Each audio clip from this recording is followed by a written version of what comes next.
No one in the United States should be retiring at 65 years old. Frankly, I think retirement itself is a stupid idea unless you have some sort of health problem. You know, right-wing populism. It's a stupid idea that he'd ever stop working. And I would know. I'm a guy who sits at a desk and talks to a camera. In any event, there is more to his argument, so we're going to give him a full chance to explain himself before we respond. Here's more of Ben Shapiro.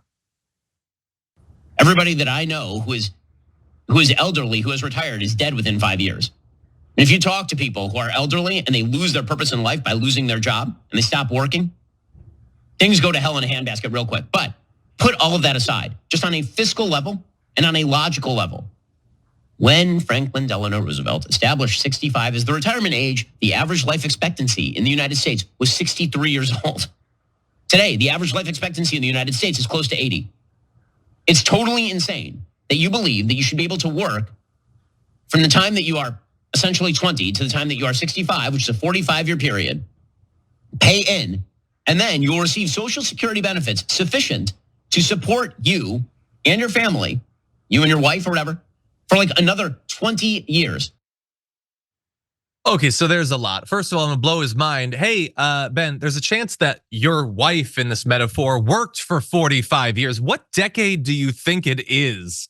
Do you know what the economy is like? How many people do you think can just have one person in a marriage working? You just like the idea that the wife hasn't contributed all along. Super weird.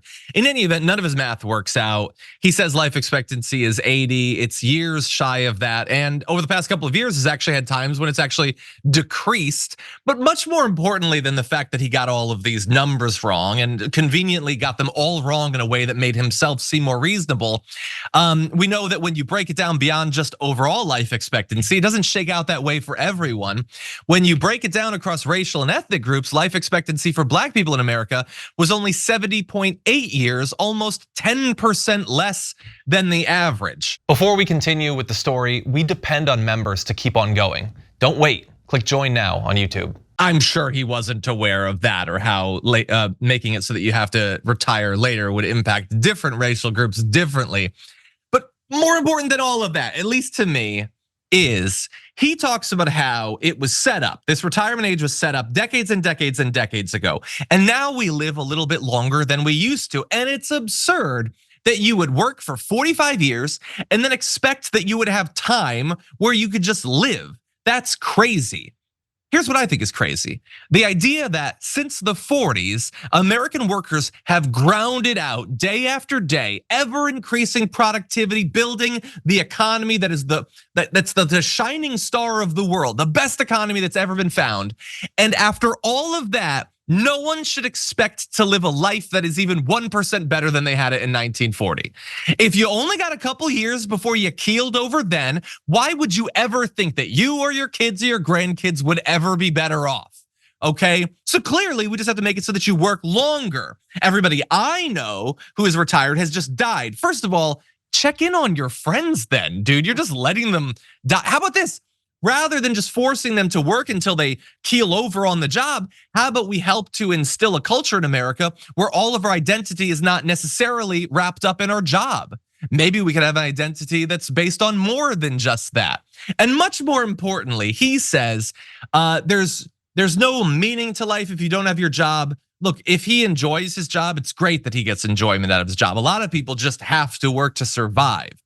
And it is just really rich to hear a guy who, as I alluded to earlier, just sits and does what I'm doing right now. He sits in a comfy chair in an air-conditioned room and he talks some crap to a camera for a little bit, not even that much. He doesn't even work many hours and then says, well, you should be able to do that in your 70s. Sure, if that's your job, you probably can do that in your 70s because it's about as easy as a job can be. And I know that because that's effectively what my job is right now. But unlike Ben Shapiro, I've worked other jobs. I've worked in other industries. I've worked on my feet. I've worked with my hands. And there are people who've had far tougher jobs than me. And the idea that this condescending little dork is gonna tell them that they should work until they're 80, until they finally die of a heart attack on the job is certainly rich, especially from a guy who purports to represent right-wing populism, the voice of the regular working Joe. Sorry, the working Joe until they die on the job.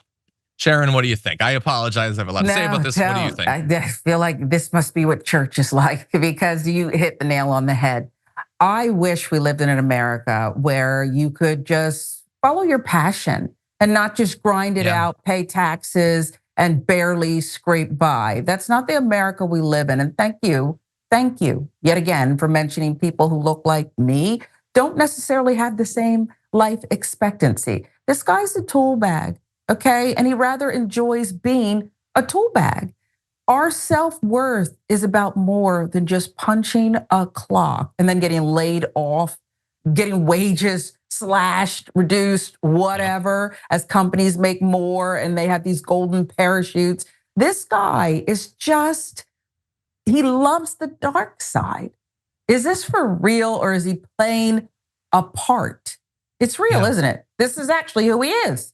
Look, I think whatever he actually is probably pretty terrible. I mean, look at him. But I think that he is also playing a part. I mean, the point of that segment, okay, is he is there to train his audience to never expect things to improve. He is there to train them that you shouldn't hope to retire. You shouldn't hope to go to college. You shouldn't hope to own a home. Nothing will ever improve for you. Not even the minimum wage will go up by $1 or anything like that. Things will never get better. They'll likely get worse. But don't worry, because I'm going to talk about how trans people are bad or something, and that'll make you feel better as you're working at 81. That's what he's actually there for.